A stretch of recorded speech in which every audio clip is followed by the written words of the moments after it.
In 1999, Sony reportedly had a chance to acquire Spider-Man's movie rights in a deal commonly described as being worth about $7 million.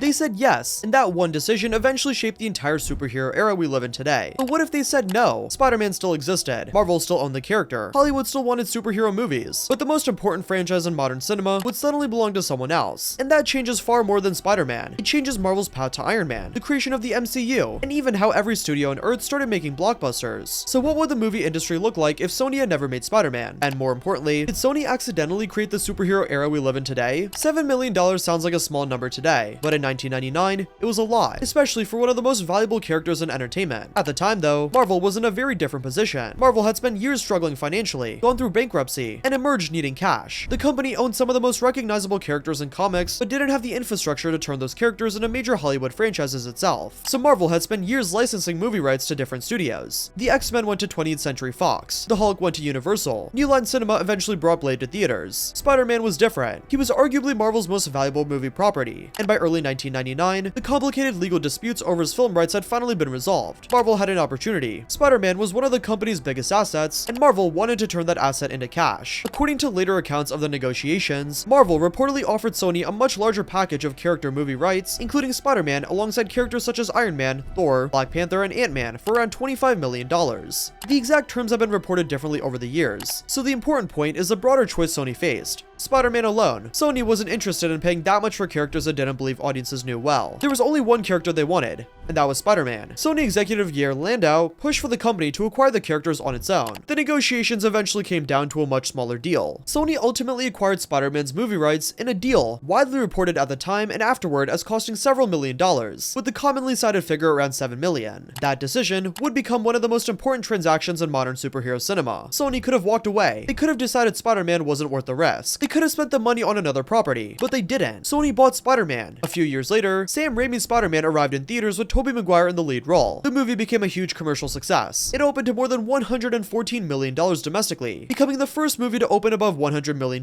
in North America. It eventually earned more than $800 million worldwide. The success changed how Hollywood viewed comic book movies. But here's where our story changes. Imagine Sony's executives sitting in the meeting in 1999. They heard Marvel's pitch. They looked at the character. They considered the price. And this time, they decided $7 million is too much. Sony walks away. The Spider-Man film rights remain with Marvel. And within months, the phone calls start. Marvel still has a valuable property sitting on its hands. Spider-Man isn't suddenly worthless. If anything, Marvel now has more reason to find a studio willing to take the risk. The question is who would actually want him? Warner Bros. Already has a major superhero franchise in Batman, along with Superman and the rest of the DC catalog. Universal has Hulk. Other studios could be interested, but they'd have to believe they could turn Spider-Man into a successful franchise. For this alternate timeline, one of the strongest possibilities is 20th Century Fox. It is not the only studio that could plausibly pursue Spider-Man, but Fox gives us a historically grounded branch, because it is already building its own relationship with Marvel through X-Men. See, Fox already has experience with Marvel characters. Its X-Men movie is scheduled to arrive in 2000. If that movie performs well, Fox would have even more reason to look for another major Marvel property. Spider-Man would be an obvious target. In this timeline, Fox approaches Marvel. The negotiations wouldn't necessarily produce the same $7 million deal Sony received. Marvel knows Spider-Man is valuable, and the lack of a Sony buyer could give other studios an opportunity to negotiate. Eventually though, Fox agrees to take the rights. Spider-Man has a new home, and this is where the timeline starts becoming much harder to predict. We know what Sony did with the character because we've seen the result. We know that Sam Raimi was hired, Tobey Maguire was cast, and Columbia Pictures gave the movie a large budget. Fox wouldn't have to make those same decisions. The studio's approach to superhero movies at the time would likely be influenced by its work on X-Men. That film was designed as a serious action movie with a relatively grounded tone. The characters wore costumes that were practical for the screen rather than closely copying the bright comic book designs. Spider-Man could have gone in a similar direction. A Fox Spider-Man, therefore, might not start with the exact bright red and blue presentation audiences got from Raimi. It could begin darker and more restrained, trying to earn the audience's trust before fully committing to the comic book look. So for this timeline, we'll assume Fox produces a Spider-Man movie along those lines. It's cheaper than Raimi's film. The studio keeps the budget under control and treats the project as a significant franchise opportunity, but it doesn't make the same enormous financial commitment Sony eventually made. The movie reaches theaters in the early 2000s and does well. People already know Spider-Man from decades of comics, cartoons, games, programs, and merchandise, giving Fox a viable franchise and room for sequels. From a business perspective, that's a success. From the perspective of Hollywood history, though, it's a very different result. The real Spider-Man didn't just make money. It showed studios that a superhero movie could become one of the biggest theatrical events of the year. That distinction matters. Before Spider-Man, Hollywood already had evidence that superhero movies could succeed. Blade had become a successful franchise. X-Men was about to prove that Marvel characters could work with a modern action film approach. Batman had already demonstrated the commercial potential of superhero cinema decades earlier. Spider-Man added something different. It showed what could happen when a superhero movie was treated like a major summer blockbuster. Fox's version still gives Spider-Man a place in theaters, but it doesn't necessarily provide the same breakthrough. Hollywood executives are looking at the numbers and asking a different question. Is this really the next major blockbuster genre? Or is it simply another category of franchise movie that works when the character is popular enough? The question became important for one company in particular, Marvel, because while Fox is figuring out what to do with Spider-Man, Marvel is trying to figure out how it can make money from the characters it still controls, and the company is about to consider an idea that could have changed everything. Marvel wants to make its own movies. And here's where the alternate timeline becomes genuinely complicated, because the absence of Sony's Spider-Man doesn't create a vacuum. Something else moves into the space. What changes is the scale. Spider-Man was different because Marvel's most recognizable character was finally being treated like a major summer blockbuster. Sam Raimi's movie opened in May 2002, with a budget of around $139 million.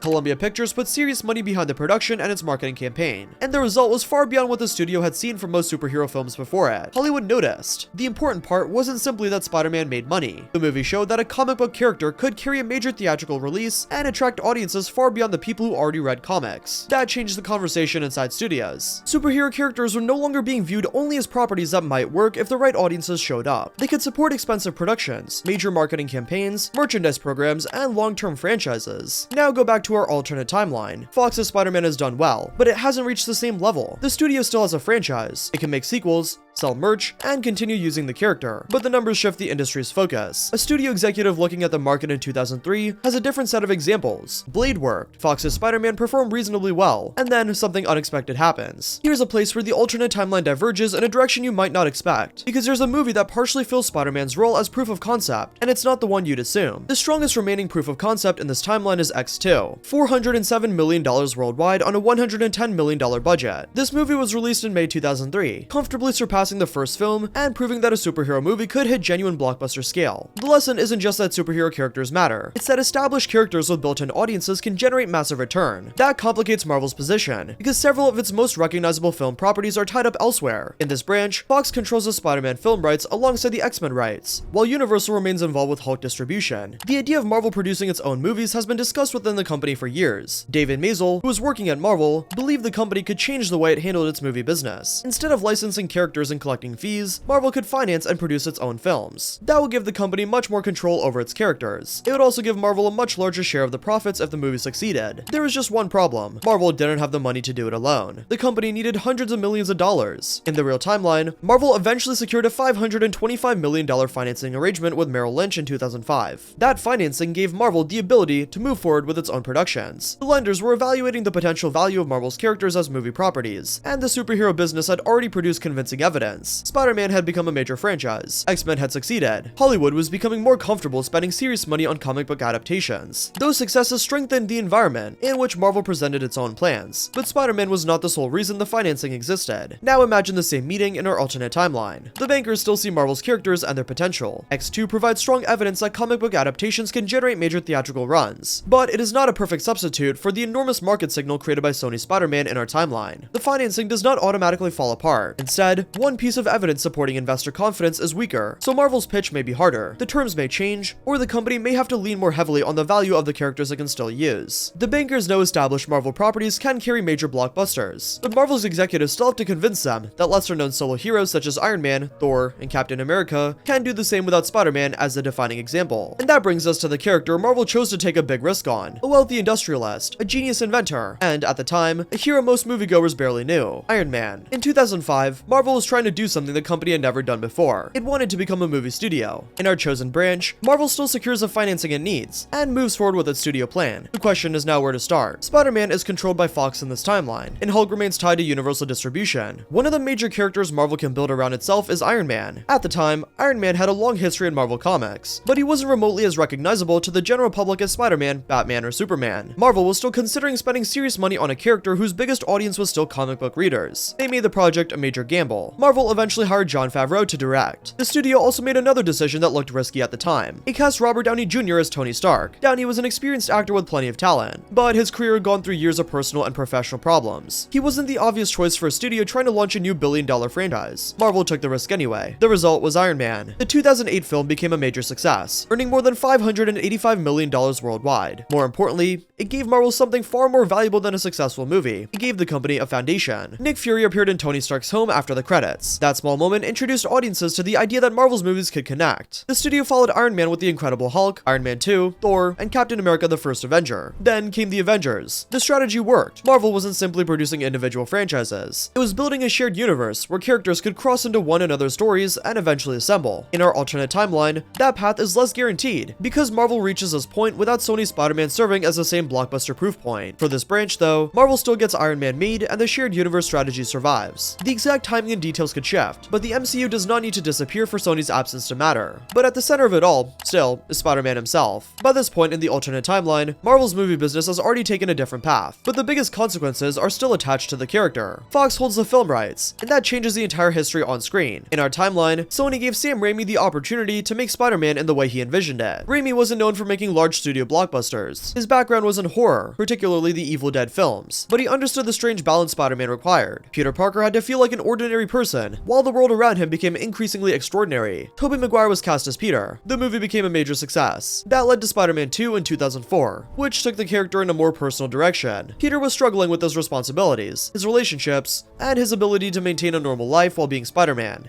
Alfred Molina's Dr. Octopus became the central antagonist, and the movie's train sequence became one of the most recognizable action scenes of the decade. None of that existed in this timeline. Fox can still make sequels. It can still introduce Green Goblin, Doc Ock, Venom, or other characters, but there's no reason to assume those movies follow Raimi's creative direction. Even the actors who became associated with those characters would have different careers. Tobey Maguire could still become successful. Sam Raimi could still make major films. Willem Dafoe could still play memorable villains, but their careers wouldn't be connected by Spider-Man. The same applies to Andrew Garfield and Emma Stone. In our timeline, Sony eventually rebooted the franchise with The Amazing Spider-Man in 2012. Garfield became the new Peter Parker, while Stone played Gwen Stacy. Their relationship became one of the defining parts of those films, particularly because of Gwen's death in The Amazing Spider-Man 2. In this timeline, that version of Spider-Man doesn't have a reason to exist. Fox could reboot the character eventually, but it wouldn't necessarily happen in 2012, and there's no reason to expect the same casting choices or story. Then there's a version that changes the most: Tom Holland's Spider-Man. In our timeline, Marvel Studios and Sony eventually reached an agreement that allowed Spider-Man to appear in the MCU.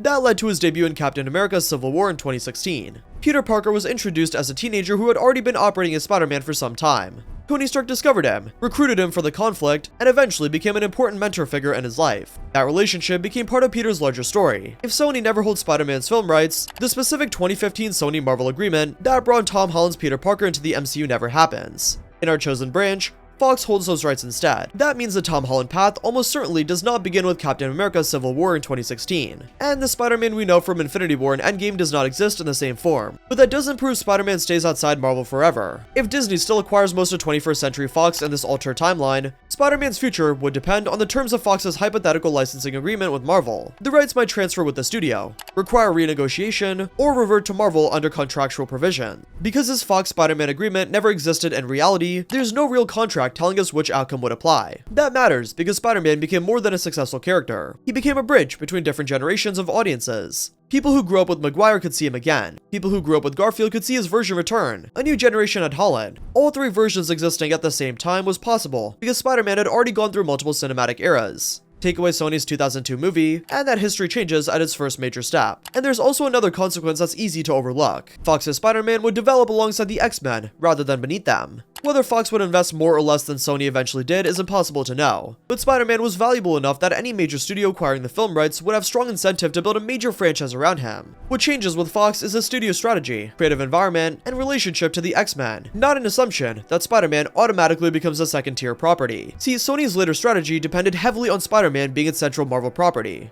Once Sony had Spider-Man, characters connected to him became valuable assets in their own right. Venom is the clearest example. In 2018, Sony released Venom with Tom Hardy playing Eddie Brock. The movie received poor reviews from critics, but audiences turned up in large numbers. It earned more than $850 million worldwide and became the starting point for a series of Spider-Man related films. That franchise eventually expanded into movies about characters such as Morbius, Madam Web, and Kraven the Hunter. None of those projects are guaranteed to happen if Fox owns Spider-Man. Fox could use Venom. It could give the character a major role in a Spider-Man sequel, but there's no obvious reason for Fox to build the same interconnected collection of movies that Sony eventually developed. The Sony Spider-Man universe would have never existed. Venom could have remained a supporting character for years. Tom Hardy's version of Eddie Brock probably never exists. Jared Leto's Morbius never reaches theaters. Madam Web never becomes a film. Even the strange cultural moments surrounding those films disappear. That's not a major historical consequence compared to the MCU, but it shows how far the original decision can travel. One rights deal in 1999 eventually affected dozens of characters. And then there's a character who's even more important than Venom, Miles Morales. Miles had already become an important character in Marvel Comics before Sony's animated Spider-Man project was announced, but the character reached a completely different audience through Spider-Man Into the Spider-Verse. Released in 2018, the film introduced Miles Morales as essential Spider-Man while bringing together several different versions of the character. The movie became one of the most visually distinctive animated films of the decade. Sony Pictures Animation gave the filmmakers room to experiment with the visual language. The movie combined computer animation with comic book techniques, including halftone textures, hand-drawn elements, unusual frame rates, and deliberately imperfect visual effects. The result didn't look like a conventional computer animated film. It looked like a comic book moving on screen.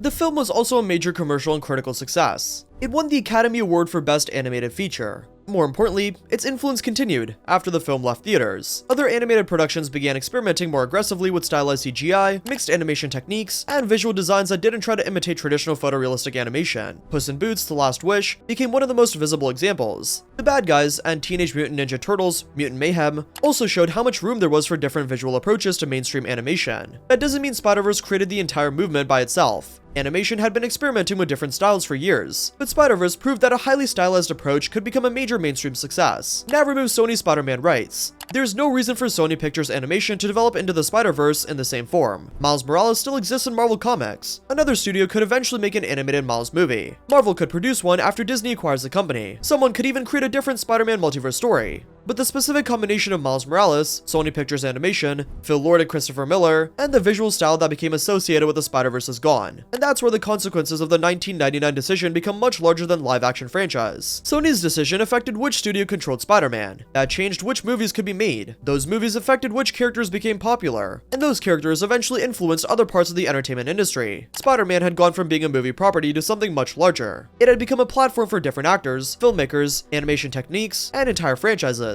Without Sony, that platform still might have existed, but it would have been built by someone else at a different time under completely different circumstances. And that leaves one final question. If Sony's $7 million decision helped create this version of Spider-Man, did it also help create the superhero movie industry around him? By the late 2000s, the effects of Sony's decision would be visible across Hollywood. The superhero genre wouldn't disappear. X-Men would still exist, Batman would still exist, other studios would still experiment with comic book properties, but the industry would have less evidence that these characters could support enormous interconnected franchises. In our timeline, Marvel eventually showed that audiences would return to the same fictional universe year after year. Disney then expanded that model across its other properties. Take Star Wars for example. Without Spider-Man's early success helping establish the commercial potential of Marvel characters, that process could take longer. Studios might become more cautious with unfamiliar heroes. Movies about characters such as Iron Man, Thor, and Captain America could face greater resistance from executives who don't see the same proven audience. The result wouldn't necessarily be a world without superhero blockbusters. It would be a world where the genre takes longer to reach the scale it eventually achieved. The modern superhero era wasn't created by one movie or one studio. Movies like Blade and X-Men helped, but Spider-Man arrived at a crucial moment. It demonstrated that a Marvel character could become one of Hollywood's biggest theatrical attractions. I mean, look at Spider-Man Brand New Day now. Sony's decision gave the character a huge platform at exactly the time Marvel needed successful examples of its characters working on screen. Without that success, maybe another character eventually fills the role. Maybe Iron Man succeeds several years later. Maybe Disney takes control of Marvel and builds the company from the ground up. Maybe Fox's Spider-Man becomes a huge franchise anyway. There are several possible outcomes, but none of them leads naturally to the exact entertainment landscape we know today.